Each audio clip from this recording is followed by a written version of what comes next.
चलिए इस क्वेश्चन को हल करते हैं। बहुत बढ़िया क्वेश्चन आपके सामने लिखा हुआ है, इसको पढ़िएगा। यदि a तथा b दो भिन्न प्राकृतिक संख्याएं हो तो कौन सा संबंध सत्य है, ऐसा ये क्वेश्चन है। ठीक, तो ऑप्शन इसके है a b c d, इनमें हमें देखना है और इसके आधार पर बताना है कि इसमें कौन सा सत्य होगा। ठीक है, क्वेश्चन आप समझ गए हैं। a और b दो भिन्न प्राकृतिक संख्याएं हैं और इसके आधार पर हमें बताना है कि इनमें कौन सा जो ऑप्शन है वो आपका सही निकलेगा। तो ऐसी स्थिति में क्या करें? देखिए, सबसे सरल तरीका है, जिस तरह से लिखा हुआ है, ये स्क्वायर रूट में है, ये अलग अलग स्क्वायर रूट में है, इस तरह से लिखा हुआ है, आप देख रहे हैं। तो यहाँ पर आप इसको किस तरह से हल करें, तो मैं सबसे आसान तरीका इसको आपसे बता देता हूँ। आप ऐसी दो वर्ग संख्याओं को ले लीजिएगा जिनको प्लस करने के बाद भी उनका स्क्वायर रूट निकल सके, अतः उनको वर्गमूल निकल सके। ऐसी दो वर्ग संख्या ले लीजिएगा जिनका जोड़ने के बाद भी, प्लस करने के बाद भी उनका वर्गमूल आ सके। जैसे फॉर एग्जांपल मैं यहाँ पे जो है एक तो 9 ले रहा हूं और एक 16 ले रहा हूं। ये 9 और 16 में ले रहा हूं क्योंकि 9 का भी वर्गमूल आता है और 16 का भी आता है, और इनको प्लस करने के बाद भी इनका वर्गमूल आ जाएगा, 25 बनता है, जो बन जाएगा इस तरह से। तो ये हमारे लिए फायदे का काम होगा।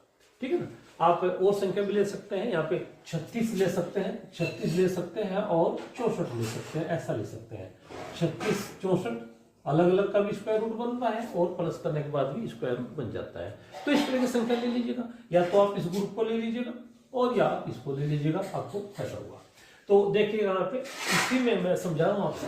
तो अगर मैं a का मान यहाँ पे थोड़ी देर के लिए 9 ले लेता हूँ और b का मान 16 ले लेता हूँ, a का मान 9 लेता हूँ, b का मान 16 लेता हूँ, तो 9 और 16 25, और 25 का वर्गमूल क्या होगा 5। मैं ऊपर लिख देता हूँ इसको, 25 का वर्गमूल होगा 5।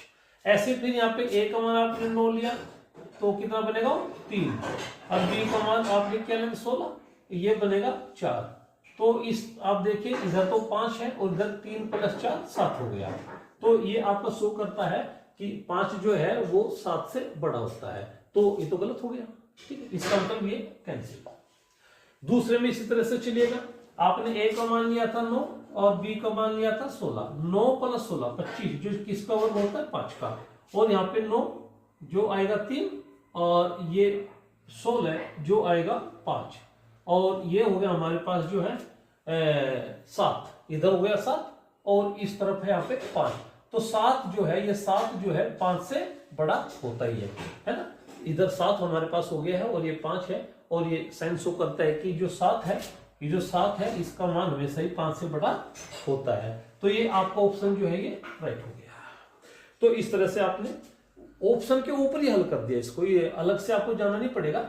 और ऐसी संख्याओं को लेंगे जिनका अलग अलग भी वर्गमूल निकल सकता है और दोनों को प्लस करके भी उसका वर्गमूल निकल सकता है।